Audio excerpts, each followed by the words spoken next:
So since we're talking about switching to, let's talk a little bit about accountability.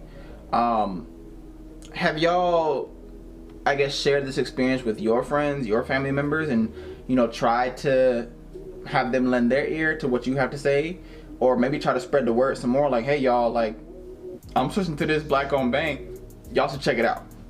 It's funny that you mentioned that, right? Because when we were on the last topic, it had me thinking just about just how many of these banks are utilizing us in ways that we don't understand, because they put it in the papers, but they don't put it there for you to understand at face value, right? No. It's meant for it to be in your face and for you to not read it and understand it and to keep moving and let them do what they want to do.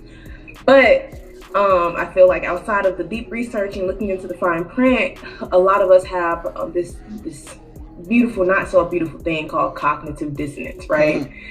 And I feel like that is where my biggest issue is, and not with other people always. Sometimes it's with myself, right? We have to admit that it's within ourselves too.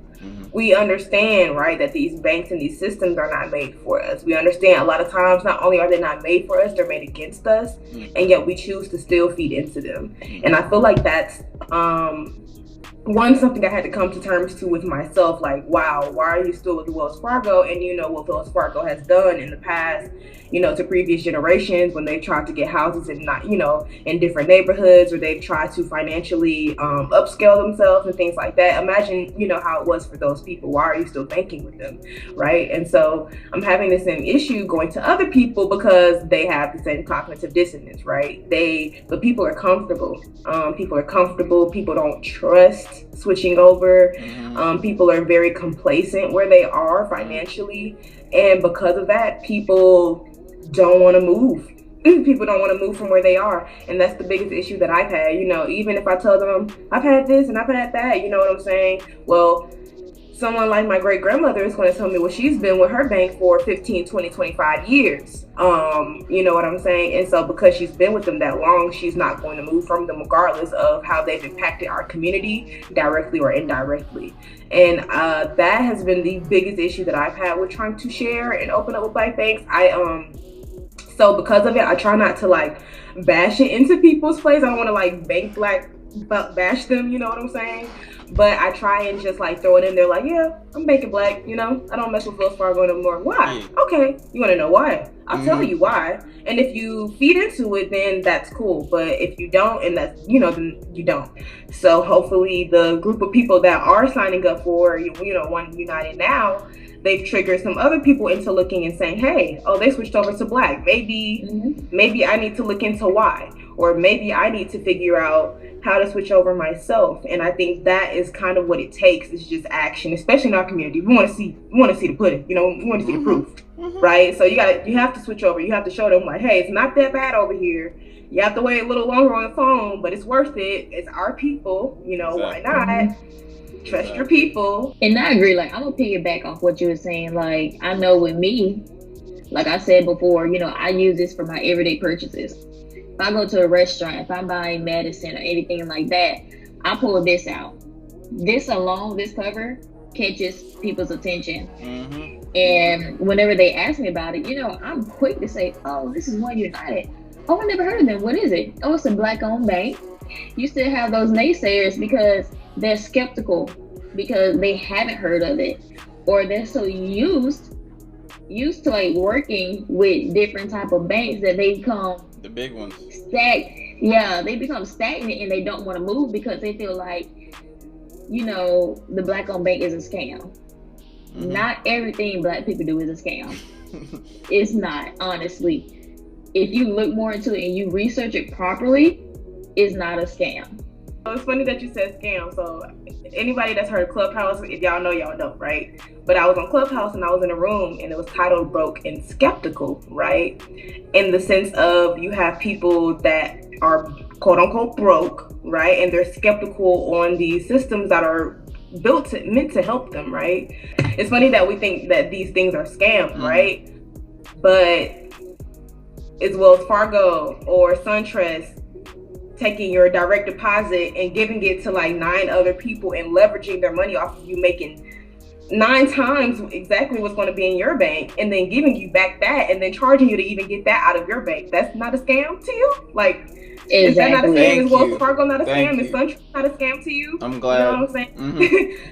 And I think that we use that word so loosely because we're, again, like, it's the broke and skeptical mindset, and it's not necessarily a black thing, or it's a poverty thing, right? Yes. They kind of put it into our heads that these systems that really aren't meant for us are meant for us, right? And they're not really meant for us. They're meant for the people at the top.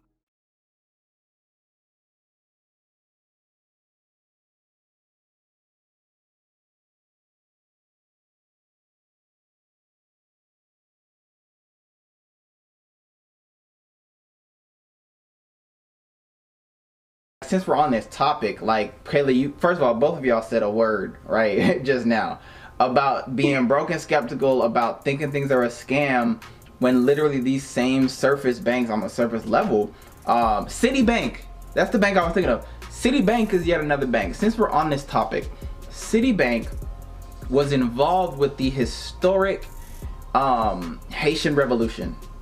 So a lot of people don't know about how Haiti, when they, you know, broke free from France, right?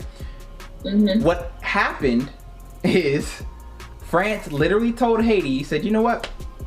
We're not gonna re-enslave you. We're not gonna recapture you or whatever. You all just have to refinance our lost property.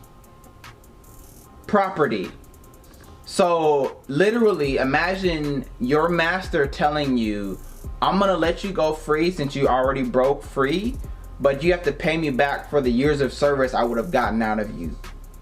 That's essentially what's happened. And that's one of the reasons why Haiti is so poor as a nation. It's very unfortunate. They're literally paying Citibank. Citibank was one of the banks that is involved in that refinancing process. And I believe it's still going on. So it's things like that that really get me, like, really heated when we talk about these same banks that we're so trustworthy of, that we're so used to, and you really just gotta dig a little deeper, just a little bit. You don't even have to dive super deep. Just dig just a little bit deeper. They don't hide it for you. They don't hide it. They don't hide it. Just dig a little bit deeper under the surface. Just scratch just a little bit, and you will see the true face of a lot of these banks.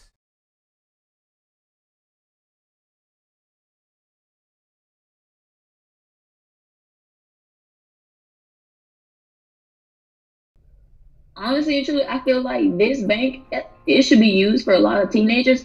It'll help them not only like how to try to like learn how to save, how to budget, but it'll also teach them how to use their money and how to go about once you get out of your mama's house. Because I'm not gonna lie, I'm 24 years old.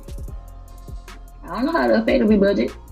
And that's sad to say, I don't know how to effectively budget. I don't really know how to save. But they're gonna teach me. They're gonna show me the way. Be like, hey, we understand you having issues. You having a little trouble. But we finna put you on little training wheels, and we gonna get there. Right. Till you're ready to take them off.